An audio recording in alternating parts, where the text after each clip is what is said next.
રથયાત્રાની તૈયારીઓ પૂરજોશમાં, કલાત્મક વાઘાઓની તૈયારી. રથયાત્રાની તડામાર તૈયારીઓ ચાલી રહી છે, ત્યારે ભાવનગરમાં કલાત્મક વાઘાઓ તૈયાર કરવાનું કામ પૂરજોશમાં છે.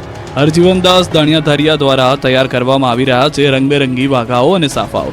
હરજીવનદાસભાઈ છેલ્લા 35 વર્ષથી વાઘા બનાવવાનું કામ કરી રહ્યા છે. જેઓ સરકારી નોકરીમાંથી નિવૃત્ત થયેલા છે, છતાં સેવાકીય કામ કરી રહ્યા છે. આ કામ માટે કોઈ પણ મજૂરી ચાર્જ લેતા નથી. આ તરફ પ્રફુલ્લાબેન રાઠોડ ભગવાનનો શણગાર કરે છે. છેલ્લા 25 વર્ષથી ભગવાન જગન્નાથજીના સાફા બનાવે છે. પુરી જગન્નાથજીના દર્શન કરી પરત આવ્યા બાદ સાફા બનાવવાની શરૂઆત કરી હતી. શહેરમાં આવેલ રામ મંદિર, હનુમાનજી મંદિર, સુરાપુરા દાદા અને વચરાજ દાદાના પણ સાફા બનાવે છે. 2020માં 2 વખત બ્રેઇન સ્ટ્રોક આવ્યો હતો, છતાં હિંમતભેર લડ્યા અને આજે પણ ભગવાનના સાફા બનાવે છે. સેવાના ભાવે હરજીવનદાસ વાઘા વસ્ત્રો બનાવી આપે છે, તો પ્રફુલ્લાબેન સાફા બનાવી આપે છે. તેઓએ આજે પણ નિસ્વાર્થ ભાવની આ સેવા યથાવત રાખીને આ વખતની રથયાત્રાની તૈયારીઓ કરી છે. મેઘ મહેર બની છે મેઘ કહેર. જનજીવન અસ્તવ્યસ્ત, ઠેર ઠેર વૃક્ષો ધરાશાયી. ગુજરાતમાં મેઘરાજાએ તોફાની બેટિંગ કરતા જનજીવન અસ્તવ્યસ્ત થઈ ગયું. ભારે પવન સાથે વરસાદ ખાબકતા અનેક વૃક્ષો પણ ધરાશાયી થયા. પુલોને નુકસાન થયું છે, ત્યારે મોરબીના હળવદ તાલુકાના મયુરનગર ગામનો બ્રાહ્મણી નદીનો બેઠો પુલ પાણીમાં ગરકાવ થયો. ચાડધરા, રાયસંગપુર, નવા રાયસંગપુર અને મયુરનગર સહિતના ગામોનો હળવદ શહેર સાથે સંપર્ક તૂટી ગયો. રસ્તો બંધ થવાના કારણે લોકો અટવાયા અને વાહન વ્યવહાર ખોરવાયો હતો. આ બાજુ અમરેલી જિલ્લામાં ભારે પવન સાથે વરસાદ પડતા વૃક્ષ ધરાશાયી થયું. રાજુલા વાવેરા માર્ગ ઉપર મોટું વૃક્ષ ધરાશાયી થતા સ્ટેટ હાઈવે બંધ થયો. વાહન ચાલકો મુશ્કેલીમાં મુકાયા. કેટલાક લોકો વૃક્ષ નીચેથી નીકળ્યા. વલસાડના વાપીમાં પણ તોતિંગ વૃક્ષ જમીનદોસ્ત થયું. વાપી શામળાજી હાઈવે પર ભારે વરસાદ વચ્ચે વૃક્ષ ધરાશાયી થયું. કપરાડાના બાલચોંડી નજીક નીલગીરીનું મહાકાય વૃક્ષ રોડ પર પડતા રસ્તો બંધ થયો. કલાકો સુધી વાહન વ્યવહાર ઠપ રહ્યો. લાંબો ટ્રાફિક જામ થયો. 3 કિલોમીટરથી વધુ વાહનોની લાંબી કતારો જોવા મળી. આ બાજુ ગણદેવી તાલુકાના સોનવાડી, માણેકપુર, ઈચ્છાપુર સહિતના ગામોમાં ભારે નુકસાની થઈ. 20થી વધુ કાચા મકાનના પતરા ઉડ્યા. લોકોના ઘરમાં ઘૂસ્યા વરસાદી પાણી. વરસાદી વચ્ચે છત ઉડી જતા લોકોની ઘરવખરી પલળી ગઈ. ગામડાઓમાં ઠેર ઠેર વૃક્ષો અને વીજપોલ ધરાશાયી થયા. સોનવાડી ગામમાં પાર્કિંગનો શેડ તૂટતા 2 ગાડી દબાઈ. ગણદેવી તાલુકાના બિલીમોરામાં દિવાલ પડવાની ઘટના સામે આવી. બિલીમોરામાં ભારે પવન સાથે વરસાદ પડતા રેલવેની દિવાલ તૂટી પડી. દિવાલ તૂટતા એક વ્યક્તિને સામાન્ય ઈજા પહોંચી છે. દિવાલ પાસે પાર્ક કરેલી 2 બાઇકને પણ નુકસાન પહોંચ્યું. વૃક્ષ નીચે કચરઘાણ નીકળેલા કારના આ દ્રશ્યો છે ડીસાના. ડીસા શહેરમાં તોફાની પવન સાથે વરસાદ ખાબકતા વૃક્ષ પડ્યું હતું. એક કાર પર વૃક્ષ પડતા કારને નુકસાન થયું. તંત્રની પોલ ખુલી, બારડોલીમાં ઓવરબ્રિજ ધોવાયો.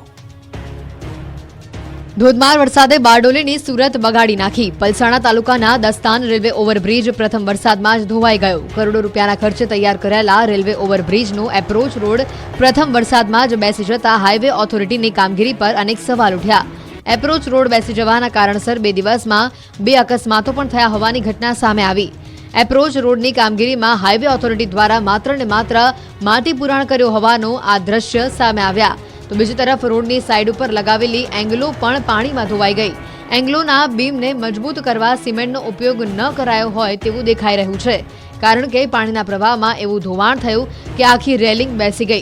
એપ્રોચ બેસી જવાને લઈને હાઈવે ઓથોરિટી દ્વારા કોઈપણ જાતની નક્કર કામગીરી નહીં કરાઈ હોવાનું દ્રશ્યોમાં દેખાય છે. ચોમાસાની શરૂઆતમાં જ આવી હાલત થતા વાહન ચાલકોને ભારે હાલાકીનો સામનો કરવો પડી રહ્યો છે. 7થી રાજ્યના ડેમ છલકાયા. સૌરાષ્ટ્રના 2 જળાશયો હાઈ એલર્ટ પર. રાજ્યમાં થઈ રહેલા સાર્વત્રિક વરસાદને પરિણામે રાજ્યની જીવાદોરી સમાન સરદાર સરોવર ડેમમાં 50%થી વધુ જળ સંગ્રહ થયો છે. સરદાર સરોવરમાં હાલમાં કુલ સંગ્રહ શક્તિના 55.66% જેટલો જળ સંગ્રહ છે, જ્યારે રાજ્યના કુલ 206 જળાશયોમાં કુલ સંગ્રહ શક્તિના 32.48% જેટલો જળ સંગ્રહ નોંધાયો છે.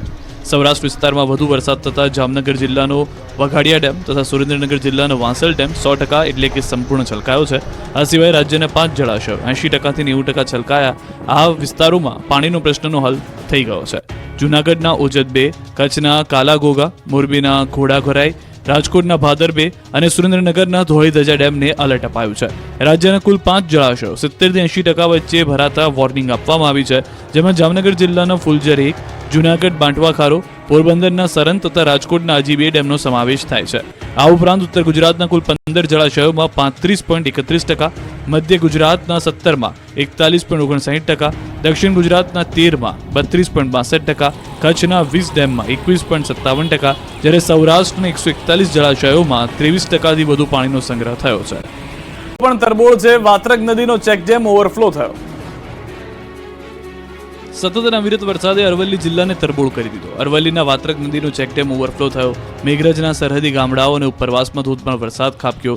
મેઘરાજા મન મૂકીને વરસતા નદી નાળાઓ સજીવન થયા. 2 વર્ષ બાદ વાત્રક નદીનો ચેકડેમ ઓવરફ્લો થતા આહલાદક દ્રશ્યો સર્જાયા. ડેમમાં ધસમસતા પાણી આવતા આસપાસના વિસ્તારોના કુવાઓમાં પાણીના સ્તરમાં વધારો થશે. ચોમાસાની શરૂઆત પહેલા સૂકી દેખાતી વાત્રક નદી 2 કાંઠે થઈ. અરવલ્લી જિલ્લામાં અનરાધાર વરસાદથી વાત્રક નદીમાં નવા નીર આવ્યા. મેઘરજના ગ્રામ્ય વિસ્તારોમાં ભારે વરસાદ ખાબક્યો.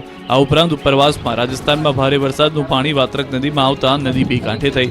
નદીમાં નવા નીર આવતા ખેડૂતોને મગફળી સોયાબીનના પાકને જીવનદાન મળ્યું. આ તરફ રાજકોટનો ભાદર 2 ડેમ ઓવરફ્લો થયો. ડેમ ઓવરફ્લો થતા ડેમનો એક દરવાજો અડધો ફૂટ ખોલાયો. ધોરાજી પંથકના ભારે વરસાદના પગલે ડેમ ઓવરફ્લો થયો. ભાદર 2 ડેમ ઓવરફ્લો થતા ધોરાજીમાં પીવાના પાણીનો પ્રશ્નનો હલ થશે.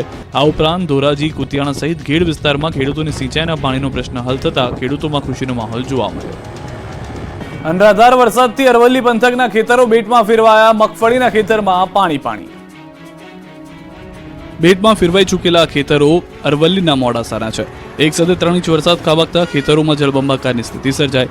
મોડાસામાં 24 કલાકમાં 3 ઇંચ વરસાદ ખાબક્યો. મુશળધાર વરસાદને કારણે મોડાસા શામળાજી હાઈવે પર ખેતરોમાં પાણી ભરાયા. ઇસરોલ ઉમેદપુર પાસે મગફળીના ખેતરો પાણી થઈ ગયા. ચોમાસાના પ્રથમ રાઉન્ડમાં જ ધોધમાર વરસાદ વરસતા અરવલ્લી પંથકના ખેડૂતો રાજી થયા. સૌરાષ્ટ્રમાં ધડબડાટી બોલાવ્યા બાદ ઉત્તર ગુજરાતમાં મેઘો મહેરબાન છે. ત્યારે અરવલ્લીના મોડાસા શહેરમાં મોડી રાત્રે ભારે વરસાદ વરસ્યો. ગાજવીજ સાથે પડેલા ધોધમાર વરસાદને કારણે રસ્તાઓ પર પાણી ભરાયા. રાતના સમયે 2 કલાકમાં અંદાજે 2 ઇંચ વરસાદ ખાબકતા શહેરના અનેક રસ્તાઓ ડૂબ્યા હતા. તો મોડાસાના મેઘરજ રોડ 4 રસ્તા પર ટીચણસમાં પાણી ભરાયા હતા. પાણી ભરાતા અનેક વાહનો બંધ પડ્યા હતા, જેને પાણી વચ્ચે ઢસડીને માલિકો બહાર લાવતા હોય તેવા દ્રશ્યો કેમેરામાં કેદ થયા. જ્યાં જુઓ ત્યાં પાણીનું સામ્રાજ્ય. માધવપુરના મેળાનું મેદાન સરોવર બની ગયું. વરસાદી પાણી એટલા ભરાયા કે માધવપુરના મેળાનું મેદાન નદીમાં ફેરવાઈ ગયું. જ્યાં જુઓ ત્યાં જોવા મળ્યું પાણીનું સામ્રાજ્ય.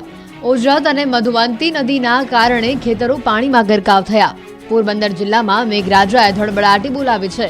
ત્યારે ગેડ પંથકના માધવપુર ગામે પડેલ વરસાદ તથા ઓજત અને મધુવંતી નદીના પાણીના કારણે ખેતરો પાણીમાં ગરકાવ થયા છે.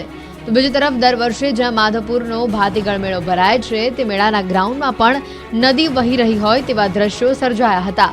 માધવપુરના વિશ્વ પ્રસિદ્ધ મેળાના મેદાનમાં ભરાયેલા પાણીના દ્રશ્યો સોશિયલ મીડિયા ઉપર વાયરલ થઈ રહ્યા છે. ઉલ્લેખનીય છે કે ઉપરવાસના વરસાદી પાણી અને ગેડ પંથકના વરસાદના કારણે દર વખતની જેમ આ વર્ષે પણ ખેતરો જળબંબાકાર જોવા મળી રહ્યા છે.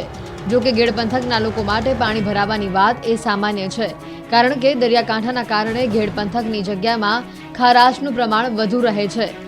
ત્યારે આ રીતે ઉપરવાસના વરસાદી પાણી ખેતરોમાં ભર્યા રહેતા હોવાથી જમીન ફળદ્રુપ થઈ જતી હોવાથી તેઓને ચણા અને ઘઉં સહિતના પાકનું મબલક ઉત્પાદન થતું હોય છે. થતા જ ભારે વરસાદ બનાસકાંઠામાં તારાજી સર્જી ચૂક્યો છે. ખેતરો પાણીમાં ગરકાવ થઈ ગયા. ખેતરોમાં જળબંબાકારની સ્થિતિના દ્રશ્યો છે બનાસકાંઠા પંથકના. બનાસકાંઠામાં ચોમાસાની શરૂઆતમાં જ વિનાશ વેરી આવ્યો છે. ખેતરો જાણે કે ડેમ બની ગયા હોય એવા દ્રશ્યો સામે આવ્યા. ખેતરોને પાણીએ બાનમાં લીધા હોય એમ 2-2 ફૂટ સુધી પાણી ભરાઈ ગયા. વાવણી કરેલા પાક પાણીમાં ગરકાવ થઈ ગયો. શરૂઆતમાં સારો વરસાદ થતા ખુશીથી ખેડૂતોએ વાવેતર કર્યું, પણ એ જ વરસાદ આફત બનીને ત્રાટક્યો. ધોધમાર વરસાદ પડતા ખેતરો બેટમાં ફેરવાઈ ગયા. જળબંબાકારની સ્થિતિ સર્જાતા મગફળી, બાજરી સહિતનું વાવેતર નિષ્ફળ જાય એવી ભીતિ છે. બનાસકાંઠાના લાખણીમાં તો આબ ફાટ્યા જેવી સ્થિતિ છે. 11 ઇંચ વરસાદ ખાબકતા ખેતરોમાં તારાજી સર્જાય. કુડા, મોરાલ, દેતાલ, ડુવા ગામમાં મોટાભાગના ખેતરોમાં ધોવાણ થયું. કુડા ગામમાં રસ્તા ધોવાઈ જતા ગ્રામજનો મુશ્કેલીમાં મુકાયા. મોરાલ ગામમાં ખેતરોમાં વસતા ખેડૂત પરિવારોની સ્થિતિ કફોડી બની ગઈ. રસ્તા પર પાણીનું સામ્રાજ્ય છવાતા લોકોને અવરજવર કરવામાં પણ ભારે હાલાકીનો સામનો કરવો પડ્યો. લોકો અવરજવર માટે ટ્રેક્ટરનો સહારો લેવા મજબૂર બન્યા. શાળાએ જતા બાળકોને પણ મુશળધાર મુશ્કેલીનો સામનો કરવો પડ્યો. બાળકોને ટ્રેક્ટરથી બેસાડી શાળા સુધી મૂકવા જવાની ફરજ પડી. બનાસકાંઠા જિલ્લામાં 20,000થી વધુ હેક્ટરમાં મગફળીનું વાવેતર કરવામાં આવ્યું હતું, પરંતુ ધોધમાર વરસાદને કારણે પાકને નુકસાન થયું છે. માત્ર ખેતરો જ નહીં, પરંતુ રોડ રસ્તા પણ વરસાદની ચપેટે ચડ્યા. થરાદના રાહ નજીક કેનાલનો સર્વિસ રોડ ધોવાઈ ગયો. વરસાદમાં સુજલામ સુફલામ કેનાલનો સર્વિસ રોડ ધોવાઈ જતા અહીંથી પસાર થતા સ્થાનિકોને ભારે હાલાકીનો સામનો કરવો પડ્યો. મહત્વનું છે કે 50થી વધુ ખેડૂતો પરિવારો સર્વિસ રોડ પરથી થાય છે પસાર, જેથી તેઓએ સર્વિસ રોડનું તાત્કાલિક સમારકામ થાય એવી માંગ થાય છે.